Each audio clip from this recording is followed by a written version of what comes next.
भोलू अपनी पड़ोसन की लड़की के साथ सपनों में रोमांस कर रहा है। सपने ही सपने में वो मुस्कुरा रहा है। तभी सुबह हो जाती है। भोलू की नींद खुलती है। वो बिस्तर से उठता है और ब्रश करने चला जाता है।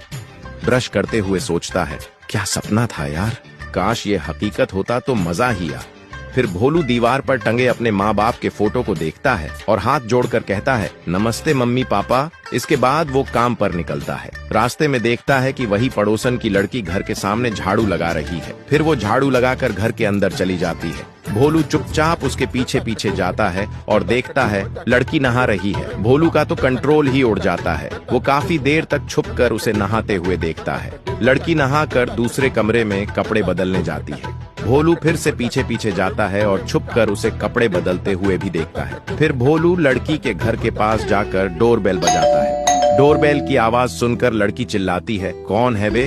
एक सेल्फी भी लेने नहीं देता कोई। फिर लड़की दरवाजे के पास आकर बोलता है, कौन है तू? भोलू सीधे बोलता है, मैं तुमसे प्यार करता हूँ। लड़की जोर जोर से हंसने लगती है और कहती है, तेरी औकात नहीं मुझे संभालने की। ये सुनकर भोलू रोने लगता है और लड़की फिर जोर जोर से हंसती है और बोलता है, चल निकल पहले फुर्सत में। भोलू रोता हुआ वहां से चला जाता है। अब भोलू अपने काम पर अमित भाई के गैराज में पहुंचता है। देखता है अमित भाई तकिया बिछाकर आराम से सो रहे हैं। भोलू अमित भाई को हाई बोलता है। अमित भाई भी उठ के हाई बोलता है और बोलता है, जल्दी अब काम खत्म कर, बहुत हो गया, हाई बाय। और फिर वापस सो जाते हैं। भोलू काम में लग जाता है। काफी देर तक मेहनत करता है और आखिरकार काम खत्म करता है। फिर अमित भाई के पास जाकर कहता है, अमित भाई काम हो गया। अमित भाई कहते हैं, बहुत बढ़िया, अब चल भाग।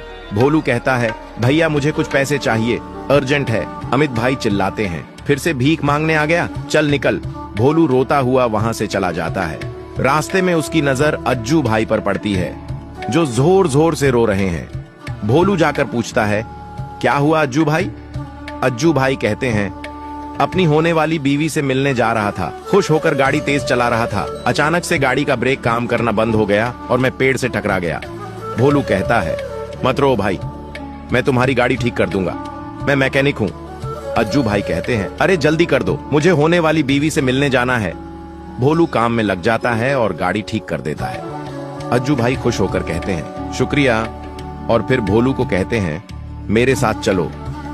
अज्जू भाई भोलू को एक आपने कबाड़ खाने में ले जाते हैं और बोलते हैं, ये सारी पुरानी गाड़ियां हो, अगर तू ठीक कर दे तो मैं तुझे बहुत पैसे दूंगा।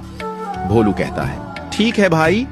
भोलू बिना खाए पिए पूरी रात मेहनत करता है और सारी खराब गाड़ी ठीक कर देता है। अगली सुबह अज्जू भाई अब रात के 3 बज रहा